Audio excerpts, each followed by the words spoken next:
Magandang gabi sa bawat isa. Muli, night devotion tayo. At ngayon ay dito na tayo sa verse 20 ng Isaiah chapter 26. Verse 20 hanggang 21 yung ating babasahin. At ngayon ay explain ko muna yung aking natutunan mula dito sa verse 16 to 17. Ang nakuha kong aral dito at ang aking naunawaan base sa aking pag-aaral, pagsasaliksik, ay itong verse 17. Sa iyong harapan, katulad na may babaeng nanganganak, napapasigaw sa tindi ng hirap. Ang nakuha kong aral dito,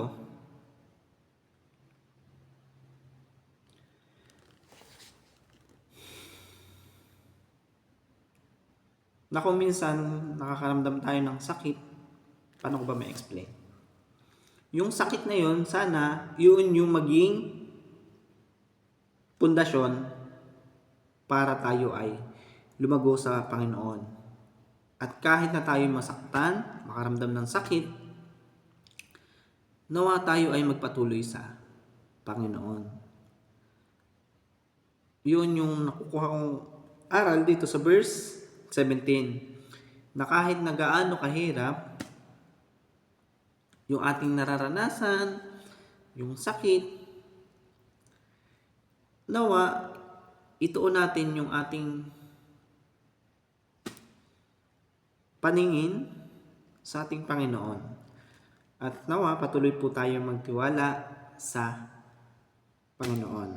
At meron akong isang kwentong maiksi. Nung time na nagkaroon ako ng kasintahan, nabanggit ko na to noon, siguro sa Aklat ng Kawikaan, kung di ako nagkakamali. Nung time na nagkaroon ako ng kasintahan, tumagal kami ng isang buwan. Nagkakilala kami dito sa church, sa ministry na aking kinabibilangan. Kasi nasa ministry ako. So, yun. At ganun din siya. Ngayon, yung ministry namin ay merong school. Sana po ay maunawaan niyo po itong maiksi kong kwento. Ngayon, meron pong school yung aming ministry. So, nag-aral siya doon. Then, nag-first year. Tapos, hindi na siya nagtuloy. Then, kailan ba yun? Nung nakaraang taon,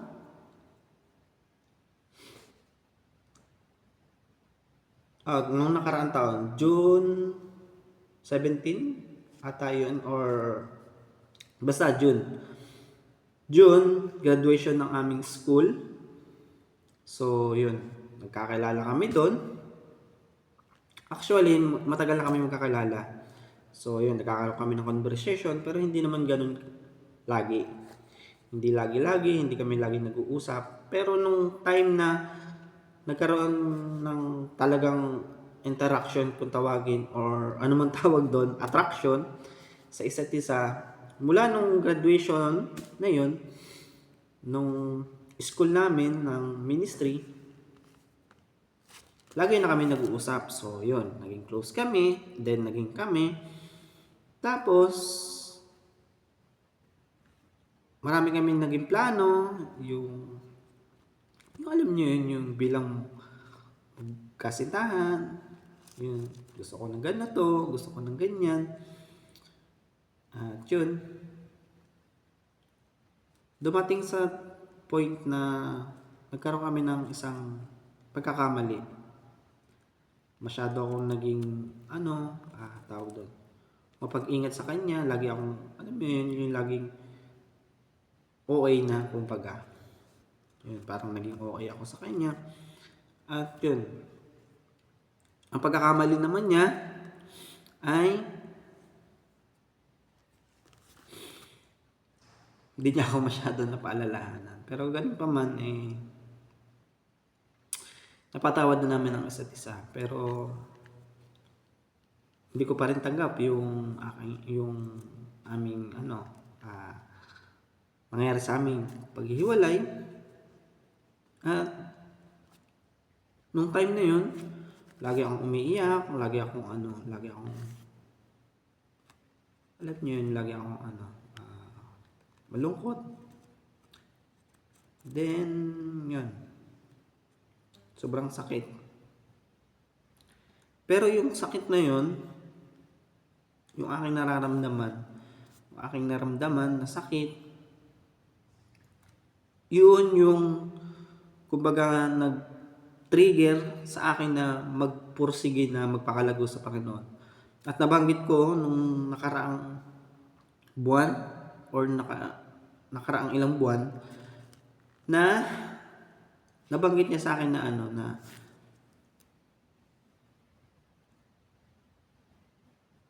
magpakalago ka muna sa Panginoon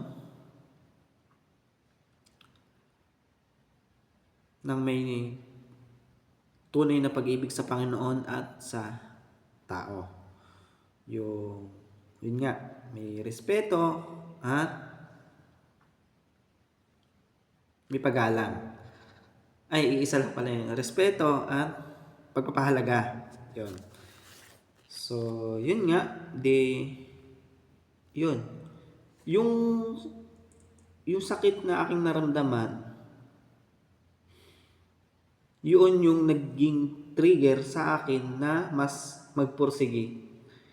At yung mga salitang yun yung isa sa naging hamon sa akin upang mas magpakalago sa Panginoon. Kaya nagkaroon ng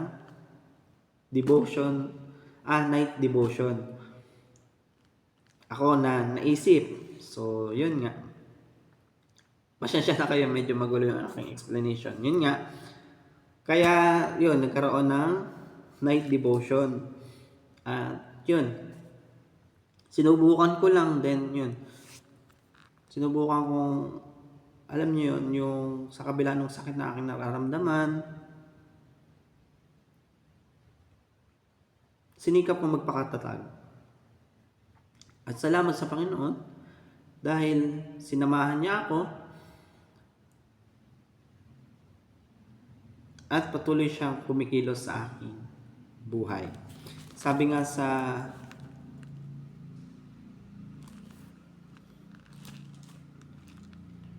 Josue,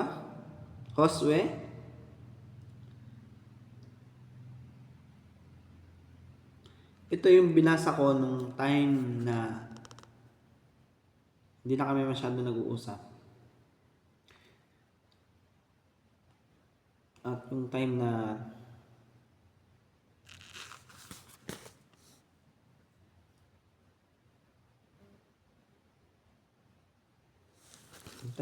na lungkot na lungkot ako. Sabi dito, tandaan mo, ang bilin ko, magpakatatag ka at laksan mo ang iyong loob. Huwag kang matatakot o mawawalan ng pag-asa, sapagkat ako si Yahweh na iyong Diyos.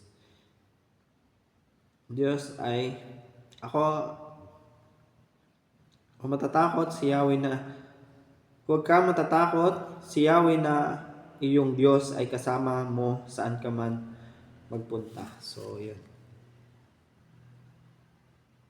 Yung time na yun, habang binabasa ko to,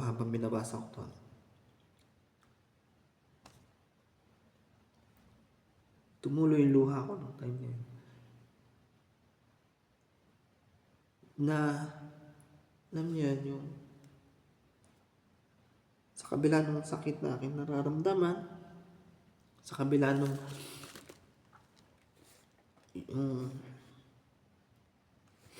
pagkakamali ko, andyan siya. Andyan ang ating Panginoon upang tayo ay gabayan at bigyan ng kalakasan. Sabi, magpakatatag ka, laksan mo ang iyong loob. Yung time na yun, pinanghinaan talaga ako ng loob. Hindi ko alam kung ano yung gagawin ko. At napapansin na din nung iba kong kasamahan, tsaka nung aming pastor at pastora. Pero salamat sa Panginoon. Dahil pinaalala niya tong talatang ito sa akin. Laksan mo ang iyong loob. At kung ikaw ay nakakaramdam ng sakit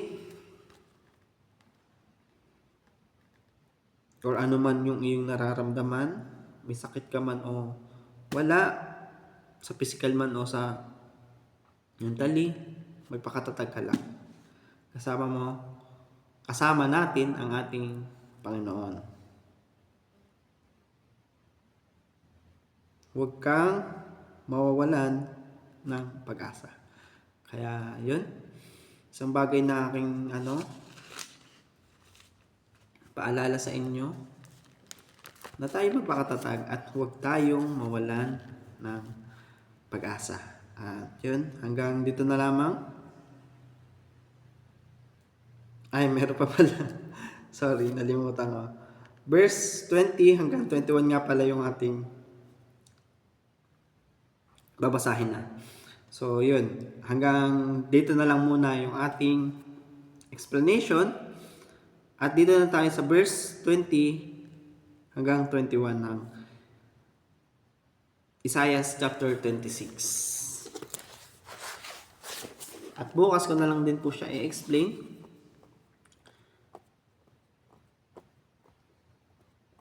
Pumasok kayo sa inyong bahay,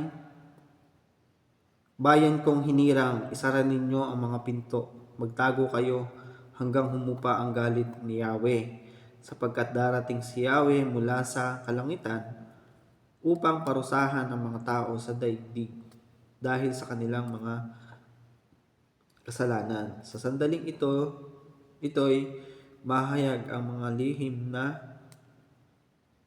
pagpaslang at mabubunyag pati ang kanilang mga libingan.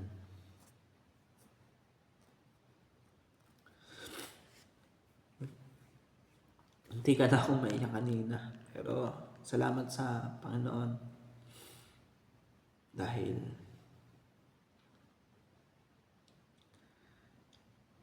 patuloy niya akong binibigyan ng kalakasan, katatagan ng kaisipan,